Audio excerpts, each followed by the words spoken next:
Voilà ɗo précision par ce que nde minna ɗo yimɓe minna e mayino déjà ko yimmital wonɗen woɓɓe go no satti famangol ɓe ko ennema no satti noon goye famugol kono en fait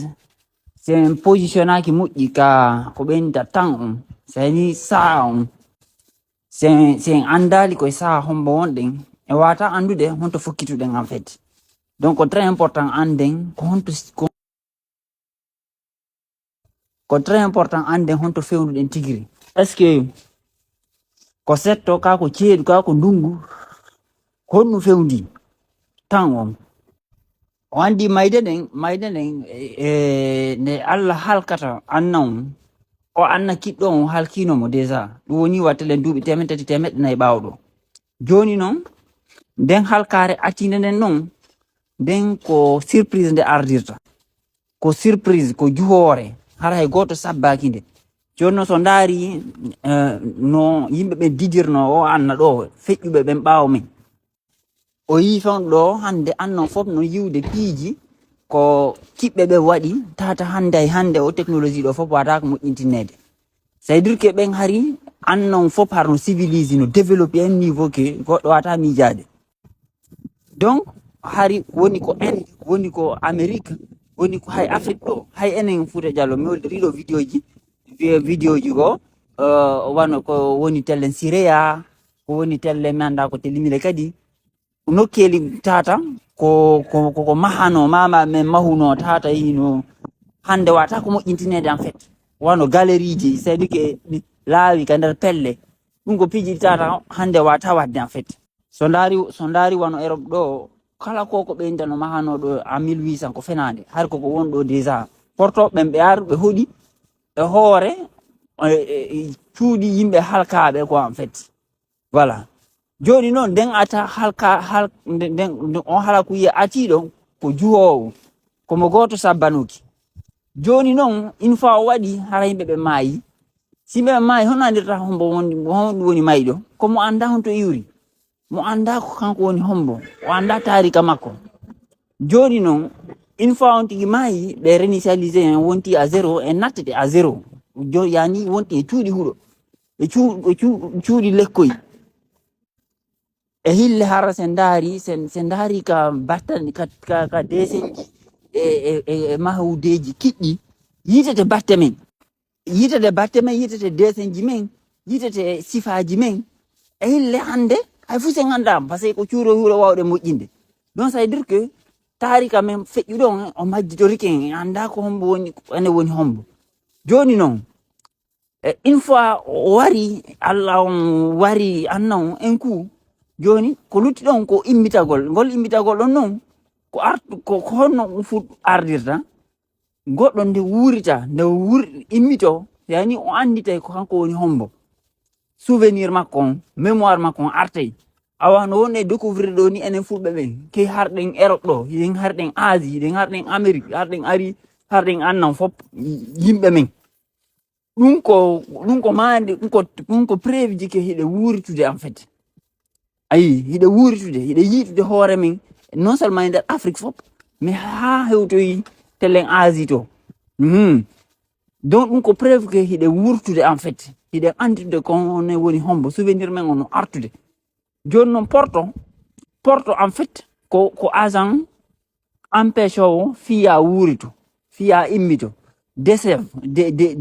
o yani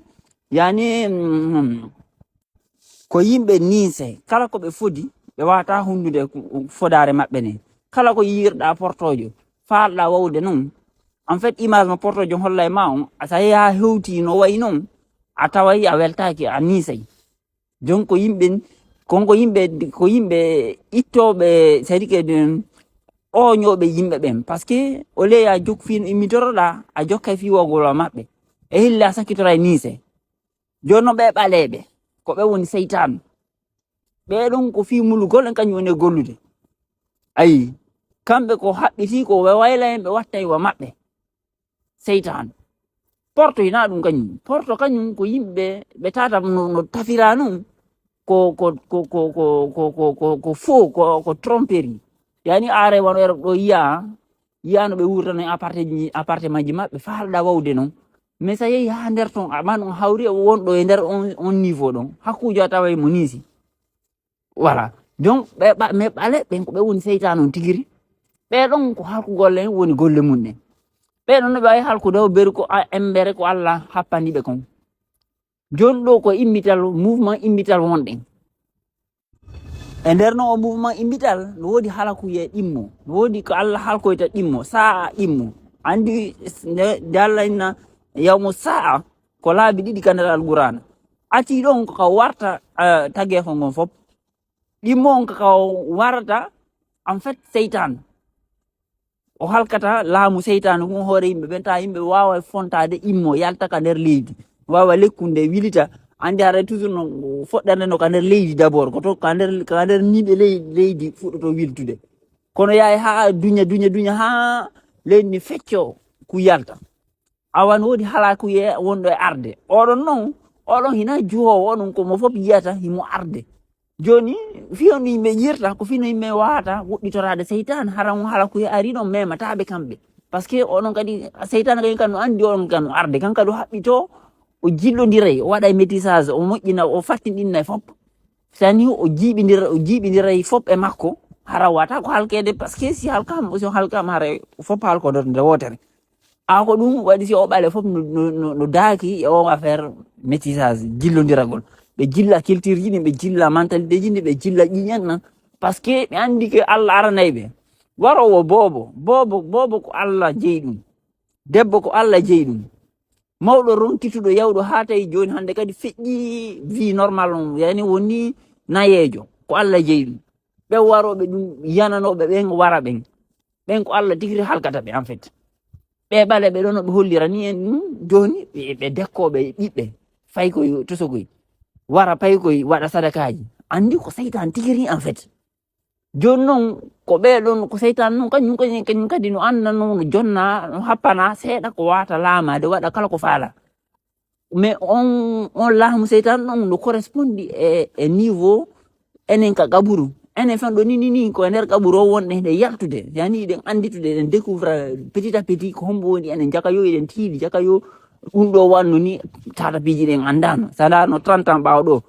ko fayda ko anden ɗo buus hande 30 ans ɓawa ɗo haala fuu sen anda o yiɗo wano kay masɗo o croix on ko symbole mayde kala ko croix waɗa hoore mum sayde ke ɗum ɗo maayi ko ɗum supporte kala kaɓe tippi ko croix ɓe watta par ce que ɓe andi ke laamu maɓɓe ko anna maɓɓe ko hoore ko maayi kon en fait ko hoore ko maayi kon ɓe wawi laamade ɓe wata laamade ɓuuri ɗon voilà e ɓeɗon portoɓen noon ko feppodiri koko ɓen tan genre malayka haɓe lettoɓe